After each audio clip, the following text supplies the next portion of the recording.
Thanks for being with us. We're going to begin this morning with the deadly string of storms and tornadoes that killed at least 28 people over the weekend. In Colorado, several tornadoes like this one we're showing you right now, which was caught on tape, touched down just east of Denver, destroying at least 10 buildings and damaging nearly 20 homes. In Kentucky, at least 18 people were killed. Many others were injured. The storms there also spawned deadly tornadoes. The National Guard is now on the scene helping with the cleanup there. And in Missouri, the powerful storms killed at least 7 people, with thousands of buildings either damaged or destroyed.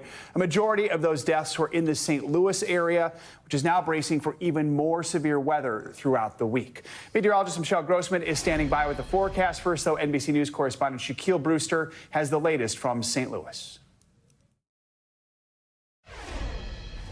Good morning. And yes, so much devastation across the region. Here in St. Louis, you see the impact of those 150-mile-an-hour winds from that EF3 tornado. Just look behind me at what it did to this one home. You see the complete siding torn off, debris scattered throughout the entire front lawn here. These are scenes that you're seeing not just block by block here, but really neighborhood by neighborhood. This was a tornado that the National Weather Service said overnight was on the ground for 26 miles, even extending into Illinois. The mayor overnight also saying that she thinks there's about $1 billion of damage here. So over the weekend, we saw a race to clean up, to move all the debris out of the streets, to start to restore power for many of these people. But this is a system that you saw impacting the entire region. The same system going into Kentucky, taking the lives of 19 people there. You hear the same stories of devastation, communities completely torn apart. Now, the issue here, especially here in St. Louis, is that we're expecting more severe weather later today. It's not raining yet, but it will be raining later this morning. And then this afternoon, you have forecasters saying there'll be another round of severe weather, another threat of potential tornadoes.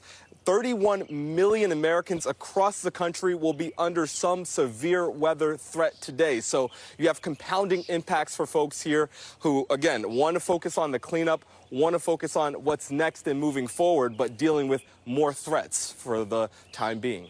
Back to you. All right, Shaq, thank you. Well, let's get an update now on the possibility of more severe weather on the way with your Morning News Now forecast. Michelle Grossman is tracking everything for us. Michelle, good morning. Good morning, guys. Yeah, unfortunately, after a heartbreaking weekend, we are looking at the chance for more storms, not only today, also tomorrow, and then into Wednesday. So it's going to be another busy start to the work week. Right now, we are tracking some storms. It's pretty quiet right now. We're going to see them igniting later on this afternoon, especially into the evening hours once that daytime heating gets going. But we can still see lightning. We're hearing thunder, looking at heavy rain, and these are all possibilities as we go throughout this Monday. We're going to add in the addition of some strong storms, strong tornadoes once again. 31 million people at risk, you can see throughout the central and southern plains into portions of the Ozarks, where you see the red and the orange, especially. That's where we could see some very strong storms. So places like Kansas City, Springfield, Oklahoma City, Fayetteville, Ardmore, we are looking at the chance for winds gusting up to 60 miles per hour. They will cause damage, large hail, and also the chance of those large tornadoes, EF2 or greater, especially where you're looking at that hatched area. So Joplin, Tulsa, Lawton, those are places where you need to be weather aware today once again, unfortunately. Tomorrow, 26 million still impacted by the threat of severe storms, now moving into portions of the Tennessee Valley, the mid-Mississippi Valley, into the Ohio Valley. So lots of yellow shading there, orange shading. That's indicating where we could see those stronger storms. Again, everything's on the table. We could see winds gusting up to 60 miles per hour. Could see some hail once again. This is all likely, and also the chance of a few tornadoes that could be on the strong side. Nashville, Huntsville, Tupelo, Memphis could see some of those strong storms tomorrow. Lots of rainfall too, so that will lead to the chance of flooding, flash flooding. It's already so saturated from the weekend storm, so anything on top of that could cause that, in addition to the really heavy downpours. So we are talking anywhere from 1, 2, 3 greater inches of some rainfall. Where you see those darker colors, the reds, the oranges, the yellows, could see the heavy rainfall. We're going to be dry today in the Northeast. Rain moves into the forecast by Wednesday. This is what it looks like for today. Of course, the big story being the severe weather in the central and southern plains to the Ozarks. On the northern fringe of this, it's going to be cooler. So we're going to see the chance for some rain. We're not looking at the chance of severe storms into the northern plains, but some heavy rain in spots. Then to the south, it's sort of a temperature divide. We're looking at steamy conditions. This is aiding in the chance of some of these storms. We're looking at the chance of record-breaking temperatures as well in southern Texas, the Panhandle of Florida, along the Gulf Coast states, temperatures into the 80s and 90s. And this is why. There's that jet stream. It's dipped so far to the south and the southwest and then sort of lifted up to parts of the Tennessee Valley, even into the Ohio Valley, really. So temperatures into the 90s in San Antonio. That's about 11 degrees above what is typical for this time of year, but it's really steamy too. We're kind of pulling that moisture off the Gulf, so the heat and also the moisture helping to kind of helping these storms later on this afternoon. And this is what we're going to watch very closely. Memphis, New Orleans, Atlanta, temperatures into the upper 80s, well above normal for this time of year. Jacksonville, 98 degrees. That is 12 degrees above normal. So we're getting into record territory in some of these spots. The heat stays with us tomorrow, again, aiding in some of these storms. So temperatures into the 90s in Houston, 11 degrees above average, 91 degrees in Jackson, and we're looking at Savannah, 94 degrees. Mild temperatures into the northern part of the nation by Wednesday, so we're a little bit cooler this morning, tomorrow, but by midweek, we're going to raise those temperatures a bit. And then we're looking at temperatures in Charleston, West Virginia, into the 70s by Wednesday, and temperatures in Charlotte in the 80s by Wednesday. So, guys, this is going to be really busy. You need to be weather aware if you're living in those spots. Could see the storms today, and we're going to keep watching them on Tuesday and Wednesday as well. Back to you. All right, Michelle, thank you very much. The FBI has identified the man that investigators believe is responsible for a car bombing at a California fertility clinic over the weekend. The attack happened in the typically quiet desert community of Palm Springs. Investigators now think they know why the suspect did it, calling it an intentional act of terrorism. That man was killed while 4 others were injured. Now, for the first time, we're hearing from the father of the suspect. NBC News correspondent Jay Gray is live at the scene in Palm Springs with the very latest. Jay, good morning. Hey there, good morning to you, Joe. And you can see still an active investigation going on, not only here, but about an hour away in 29 Palms as well at the suspect's home. The FBI saying that over the last couple of days, as you talk about, they have gathered evidence that leaves no doubt this was a terror attack. 2 days later, like a war zone. I mean, everything's blown out. Debris and damage stretches for miles. This is probably the largest bombing scene that we've had in Southern California. The FBI now saying this man, 25-year-old Guy Bartkus, is responsible for the car bomb attack at this Palm Springs fertility clinic. Investigators believe Bartkus died in what they describe as an intentional act of terror, pointing to writings, audio recordings, and social media posts outlining what they call antinatalism views, a philosophy that argues having children is unethical because the unborn can't consent to a life that will include suffering. Never known to believe anything like that before, no. His father, in an interview with our Palm Springs NBC affiliate, says he was shocked to learn his son was a suspect, acknowledging the two have been estranged for years. I always thought we might have a chance of getting back together. Haven't seen him in 12 years, and now I'll never see him again. Federal agents, including a bomb team, searching his home over the weekend. They say Bartkus was not on their radar before the attack, but are quick to point out, despite the magnitude of the blast, We were able to save all of the embryos at this facility. Good guys 1, bad guys 0. the clinic confirming there was no damage to the lab where eggs, embryos, and reproductive materials are stored. Clearly, they won't be working out of the building here, but Joe, I can tell you that the staff at the clinic says they will be treating patients and fully operational later this morning, not letting the attack stop their work. They'll be working from a remote facility. All right, Jay Gray. Jay, thank you so much. For more now, let's bring in retired FBI Special Agent Rob D'Amico. Rob, good to have you with us. So in that piece, we heard the FBI call this the largest bombing scene they've had in Southern California. That's saying something. I mean, when you look at the scene, what does that tell you about the device used, and does it tell you anything about the suspect? Well, it brings me back to my time in Iraq and Afghanistan, where those were going off a lot. And having been around them, you understand that a city that's not used to that, having that happen really changes things and how they see it. I mean, they just don't understand how big a device like that, when it goes off, what it does, and the noise. And as you see, windows for hundreds of feet getting blown out. But I think the big thing now is they're looking at how did he make the device? What was he using where did he make it. I don't know if they figured out he made it in the house, or, you know, a lot of times they use storage lockers and such, because there are some probably dangerous materials out there that they want to get a hold of, but they also want to understand where he got the information, how to make it. He was involved in, I don't want to say an arson case, but he did something that burned the house down. He was constantly making smoke bombs and playing with rockets.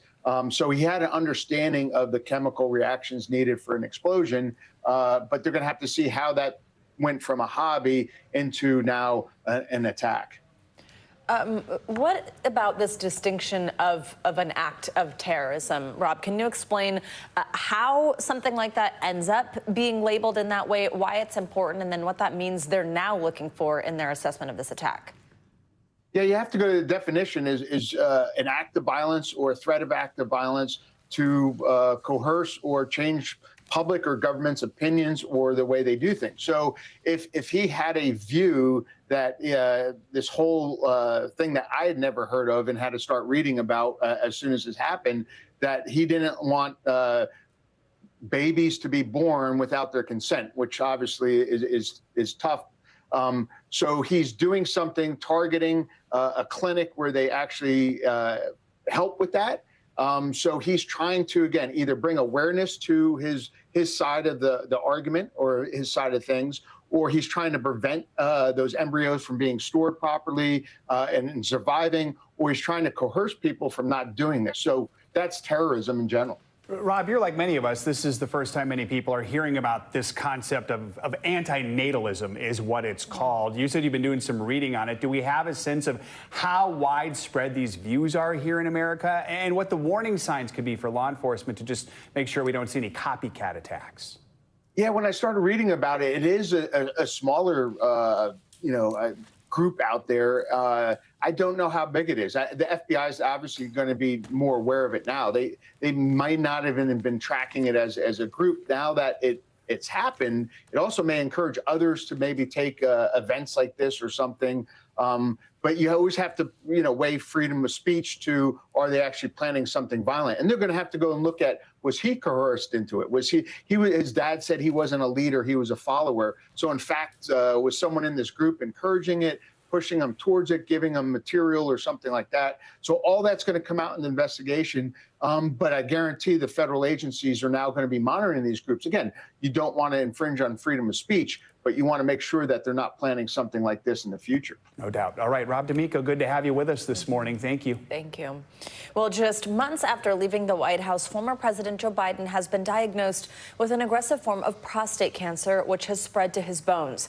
That is according to his personal office. Now, Mr. Biden and his family are said to be reviewing treatment options with his doctors.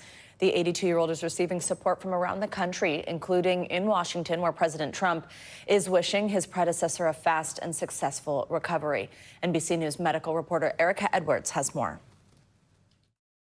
Prayers pouring in for former President Biden after his personal office revealed that he has an aggressive form of prostate cancer. Mr. Biden's office said the diagnosis came Friday after he experienced what they're calling increasing urinary symptoms, and that the cancer has spread to his bones. Once the cancer has spread to the bones, it's no longer curable, but it's very treatable and very controllable.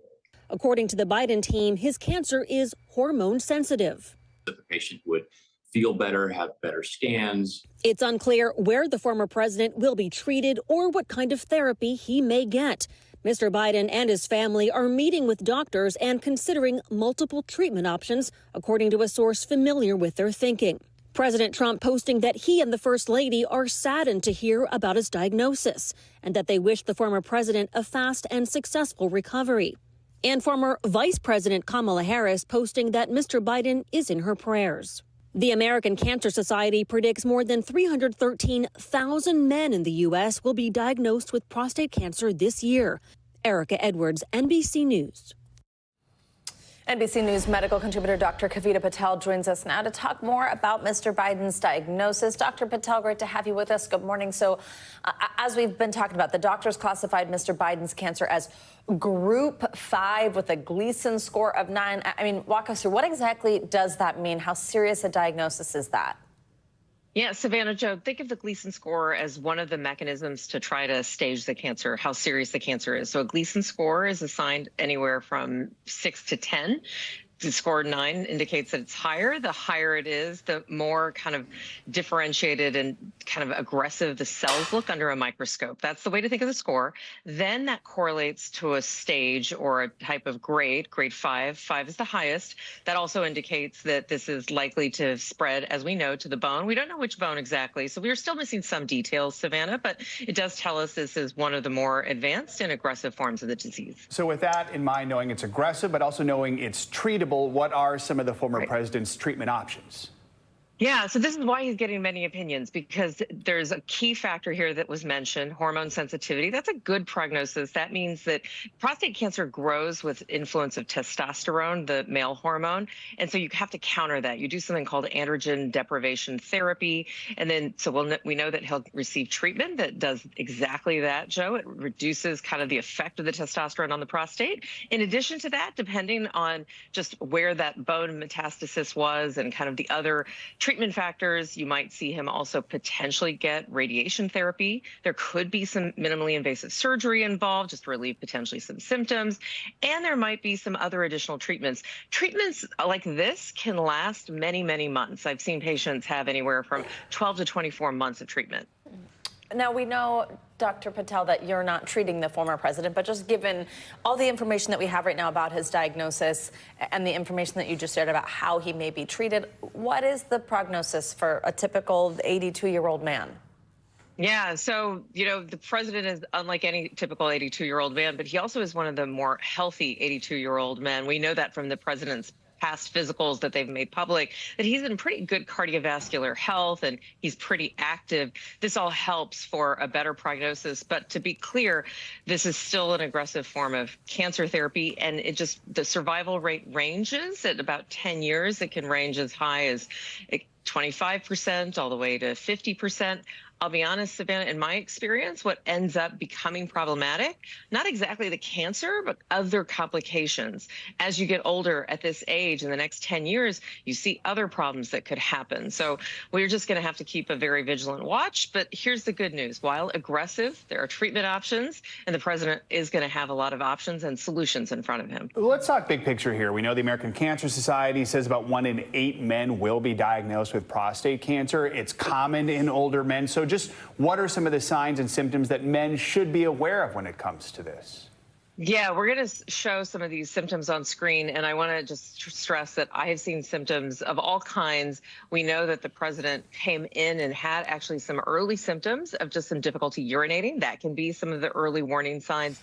Just even having some problems with erections, trouble getting your urine started, even blood in the urine or semen can be one of the early stage signs. And then we also have advanced stage prostate cancer symptoms. And we know, of course, that the president has advanced stage prostate cancer, but we can see, again, some of that leaking of the urine. We can also see some back pain, bone pain, same thing with erectile dysfunction, and just in general feeling tired or losing weight. Dr. Kavita Patel, really important information there. Thank you for walking us through this morning. Thank you. Well, a tragic accident on the East River at one of New York's most iconic locations is raising serious questions this morning. A Mexican Navy training ship here in New York on a goodwill tour lost power, according to Mexican officials, and then crashed right into the deck of the Brooklyn Bridge. 2 members of the crew were killed. Nearly 24 others were injured. The whole thing unfolded in front of stunned onlookers who documented the crash from multiple angles on Saturday night. NBC News correspondent Sam Brock is live in Manhattan's Seaport District with the latest on this one for us. Sam, good morning. Let's start with Saturday night. What do officials believe went wrong? What do we know at this point? Sure. So as people were watching this, Savannah and Joe, sort of happen in slow motion, the word you used was surreal. This ship appearing to come right up against the Brooklyn Bridge. Many of us were obviously thinking they didn't realistically think the ship would fit underneath the bridge, right? Those masts go up to 160 feet tall. The underside of the bridge, I should say, is about 120 feet. The reality was, as you suggested, according to New York City emergency management officials, the power was lost. The steering no longer functioned, and so this ship that was supposed to be going out toward the ocean, toward a goodwill tour, the next stop was going to be Iceland, instead caught the currents and was going in the opposite direction toward the Brooklyn Bridge. Here's how the New York City Special Ops Chief described just the sequence of events on Saturday night. Take a listen. The ship was departing from Pier 17, where it was heading out to sea. The pilot, the captain that was maneuvering the ship, lost, I guess, power of the ship and the current. Mechanical function caused the ship to go right into the pillar of the bridge.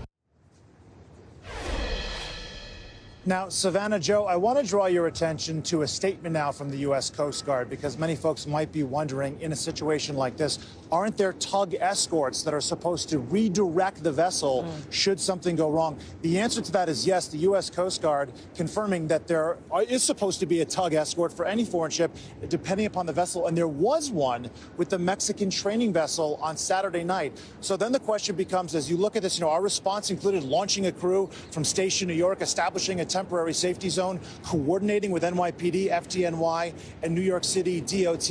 They're saying we did our part. What happened with the tug escort that was on scene? Why wouldn't it have had some sort of a role in redirecting the ship? Almost certainly that's going to be part of the NTSB investigation. They're leading the investigation. The Coast Guard is also participating. The NTSB, according to Senator Chuck Schumer, was on scene as of yesterday, already beginning their work into what happened. Sam, we want to ask you about the victims. We know 2 Mexican Navy cadets were killed in this tragedy. Several others were injured. What are we learning about those who lost their lives and also those who were injured? Yeah. So the Mexican Navy provided an update Saturday night, Joe, and they've given us bits and pieces since then. But the main brushstrokes at this point are the 2 fatalities from Saturday night. They said total injured 22. I believe that does include the fatalities, because they followed that up by saying that 11 of the injuries were critical and 9 people were in stable condition.